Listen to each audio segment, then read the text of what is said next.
Hey guys, in this tutorial I'm going to be showing you how to make a pair of these fun and easy dangle earrings, and they're going to feature this wrapped spiral caged bead design that you can see here. So to make these earrings you're going to need several different components. Let's start out with the beads that I used. I'm going to be using 6mm Swarovski crystals, and they're bicones. You can use any brand or type you want, as long as it's 6mm. If you do a different size, you'll probably need to be adjusting the lengths of wire you use, but that could work as well. And you may also want to use a round 6mm bead. That might be even easier to work with. But if you want to use the same thing as me, you can go ahead and get these Swarovski crystals. And in honor of it being the 4th of July, of course, I'm going to use red, white, and blue. You can do whatever colors you like, and it makes it a very versatile earring because you can match it with many different colors in your wardrobe. So I'm going to be using these coppery blue, light cyan, and crystal, just the regular clear, non-colored variety. So you're going to be needing 6 beads, 2 of each color. As far as wire, you're going to want 6 pieces of this 24 gauge round wire, and each piece needs to be 2 3/4 inch long. And I'm putting this all in the description below in case you don't have time to copy it all down. You'll also be needing some eye pins or head pins. I'm going to be using these knotted head pins, and I do have a tutorial on how to make these. You can click here to get to that if you'd like. You can pretty much use any type of eye pin or head pin you like, as long as the diameter fits through the chain that you're going to use. So let's talk about that. I'm using 2.2mm chain. This is a flat cable. Again, you can use any type of chain you like as long as it's not too bulky and you want your head pin to fit through a link of the chain. Alright, so the lengths of these chains, you're going to want 2 pieces that are 1.5 inches long, 2 pieces that are 1.25 inches long, and 2 pieces that are 1 inch long each. And obviously that's going to give us our nice staggered dangle design here. You'll also be wanting 2 jump rings. I'm using ones that are, let's see, 2.5mm inner diameter, 20 gauge. Again, pretty much anything should work as long as it's a pretty small jump ring and fits through a link of your chain. And finally, you'll be wanting a pair of ear hooks. I'll be using French hooks, and I do have a tutorial on how to make these again if you want more instruction on that. So you can click that link if you want to view that tutorial. Okay, so let's go ahead and get started. So I'm going to take one of my 2 3/4 inch long 24 gauge wires, and with this we're going to very simply be making the spiral cage for one of these beads. So what you're going to do is make a tight curve right here. Going to wrap this all the way around until it meets itself like that. And then you're going to continue making a loose spiral so that there's a little bit of space between the previous wrap there. And once you get to this point, you'll want to take your chain nose pliers and continue twisting that around. If you struggle with getting nicks and marks in your wire, you may want to consider using nylon jawed chain nose pliers for this. But it doesn't take a ton of force to curve this dead soft wire, so I seem to be able to get away with those regular pliers. And on the other side, you're going to go in the opposite direction. So basically you're making an S shape. So same deal here. And you want the 2 spirals to be roughly the same size. In other words, they meet halfway along the wire.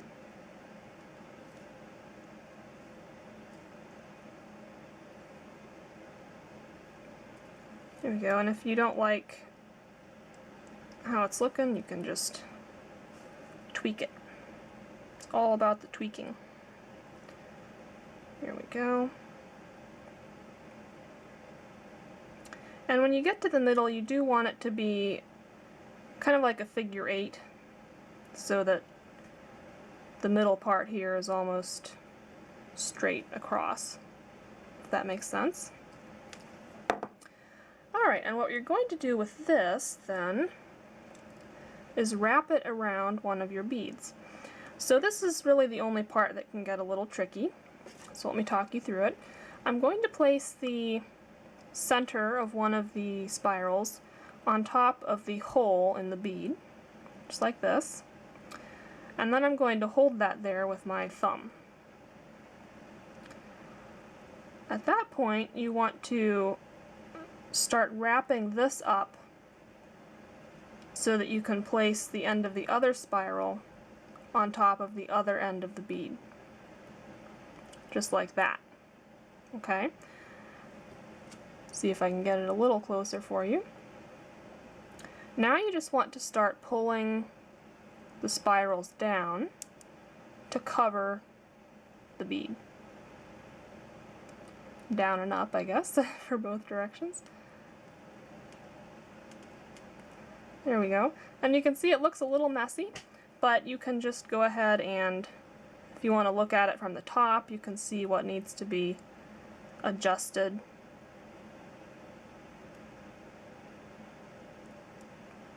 And from the side, you can see there's this funny little wave there, so I'm just going to flatten that out with my chain nose pliers.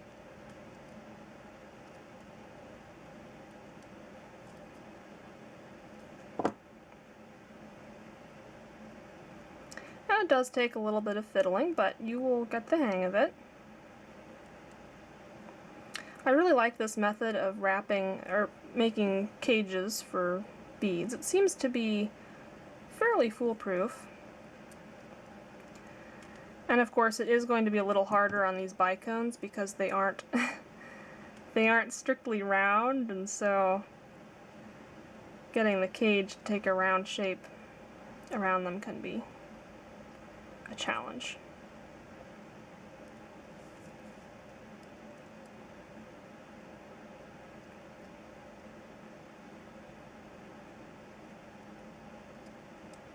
Here we go.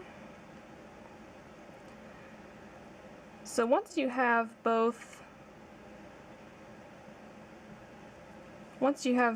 ends over the holes in your bead, then you can take one of your eye pins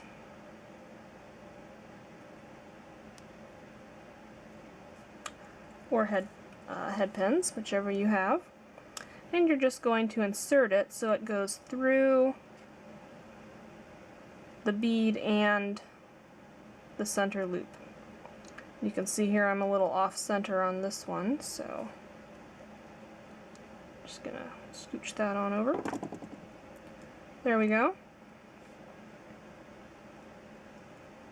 And you can continue doing any adjusting that you like. And you're just going to do the same thing on the other 5 beads of yours. So I'm going to go ahead and do that, and I'll come back with you in just a moment. So after you have all of your beads finished, we can go ahead and proceed to assemble the earrings. So I'm going to lay these down, and we're going to take our chain segments that we already had prepared, as well as our jump ring and earring hook. Now, since I already have this one made up, I'm just going to show you what to do for your second pair. When I have pairs of earrings, I like to make them the mirror image of each other. So for instance, on this one, the blue is longest and is on, say, the inside, and the crystal is middle distance and is on the outside. So on the other pair, I want to have the blue be on the opposite side. Let me show you what I mean. So I'm going to take my longest chain length here, which again is 1.5 inches. And I'm going to take my blue, and what we're going to do is make a simple wrapped loop. So I'm going to take my round nose pliers. I'm going to grab right at the top here, as close as I can to the bead, and I'm going to go ahead and bend this wire, not quite 90 degrees. I'm going to move my pliers up and wrap it around, making a circle, just like that. Sorry, that camera's not staying focused here as well as I'd like. I'm just going to make it a little bit snugger. There we go. So at that point, you're going to go ahead and insert the bottom link of your chain, right like that. Let that drop, take your chain nose pliers, and we're going to grip right like that. Switch hands here, since I'm right-handed. And then you're just going to wrap this tail, let's see here, focus I say. Just going to wrap this tail tightly around.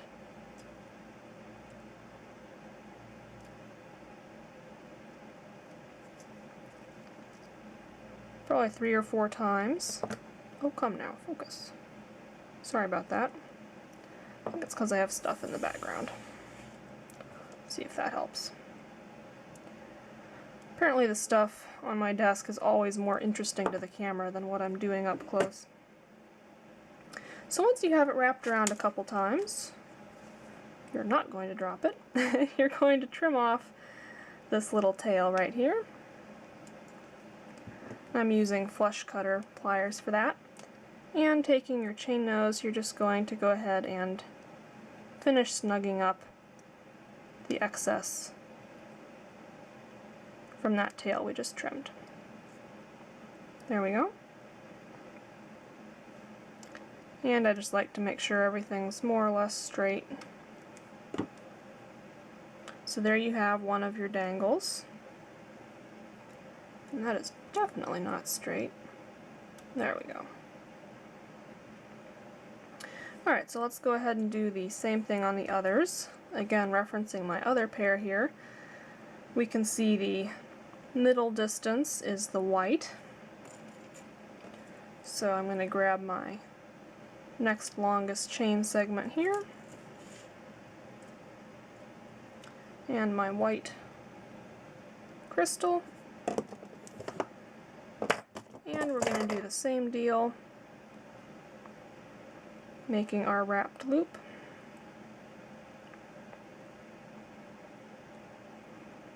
And I hope you all can see this. I used actually 28 gauge wire to make my knotted head pins, and so it's pretty fine, I guess. Might be hard to see. And again, we're going to just slide that on the last link of our chain. Grab the chain nose pliers.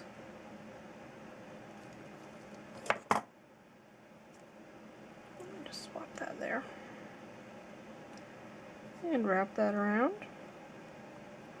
And while I'm doing this, I want to apologize to folks who comment on my videos.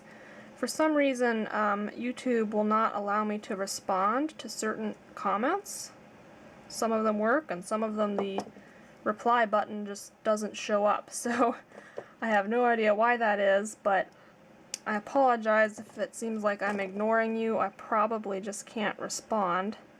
And I probably don't always have time to respond to everybody, but I try and get to the folks who have questions or anything. So I'm not ignoring you, I promise. Alright, lost my chain. Here we go. So we're on the last one here. Or I guess only the third one if you're still on your first pair of earrings. This is probably a good design to practice your wrapped loops here. There we go.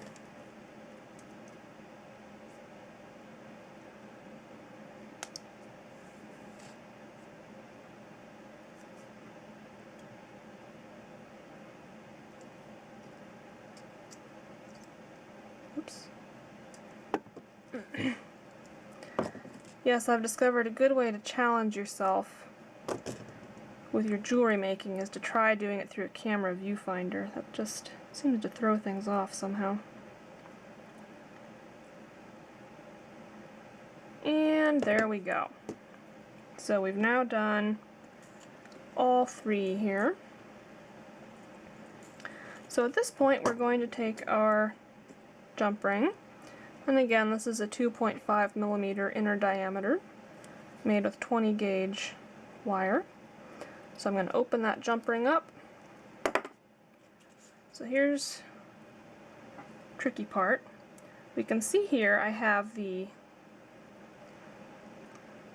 longest one, then the short one, then the middle one.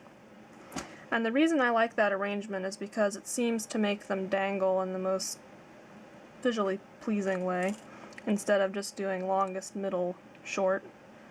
So I'm going to put the longest one on, which is blue in my case, then the shortest one, which is red in my case, and then the middle length one goes on last. Okay, just like that. And referencing my previous one here, you can see at the front I have the blue on the left side. So on this one I'm going to put the blue on the right side. So I'm going to take my French hook, slide that on,